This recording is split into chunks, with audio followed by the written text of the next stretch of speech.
ఒకరికి పెట్టడం నేర్చుకో, దాచుకున్నది నీ వెంట వచ్చేది కాదు.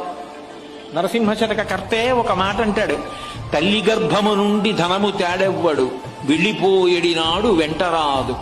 లక్షాధికారైన లవణమన్నమే కాని మెరుగు బంగారంబు మింగబోడు. విత్తమార్జన చేసి విర్రవీగుట కాని కూడబెట్టిన సొమ్ము కుడువలీడు.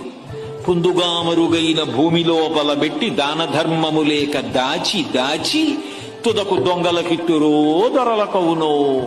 తేనెజుంటీగలియవా తెరువరులకు, భూషణ వికాస శ్రీధర్మపుర నివాస దుష్ట సంహార నరసింహ దురిత దూరా. తల్లి కడుపులోంచి వచ్చినప్పుడు తెచ్చుకున్నది ఏదీ లేదు. అమ్మ కడుపులోంచి వచ్చినప్పుడు ఎలా వచ్చాడో వెళ్ళిపోయేటప్పుడు కూడా అంతే. ఒంటి మీద ఆఖరణ కప్పినటువంటి నూలు బట్ట కూడా లాగేస్తారు. లాగేసి తీసుకెళ్లి కట్టెల మీద పడుకోబెట్టి వెలిగించేస్తారు. ఒంట్లో ఉన్న నెత్తురంతా ముద్దలు ముద్దలుగా కట్టెల మధ్యలోంచి పడిపోతుంది. ఒంట్లో ఉన్నటువంటి మాంసం అంతా కాలిపోతుంది. తల వెంట్రుకలు మొదలైనవన్నీ ఊడిపోయి గాలికి ఎగిరిపోయి చెట్ల మొదట్లలోకి వెళ్ళిపోతాయి. ఎముకలు ఊడి మెల్లిమెల్లిగా కింద పడిపోతే కొడుకు అస్థి సంచయనం చేసి తీసుకెళ్లి గంగా నదులలో కలిపేశాడు. ఏది మిగిలింది? ఇలా ఇలా ఉన్నన్నాళ్ళు చూపించి బోరలు విరిచినటువంటి వాడు తుట్టదొదకు ఏమయ్యాడు, పిడికెడు బూడిదయ్యాడు.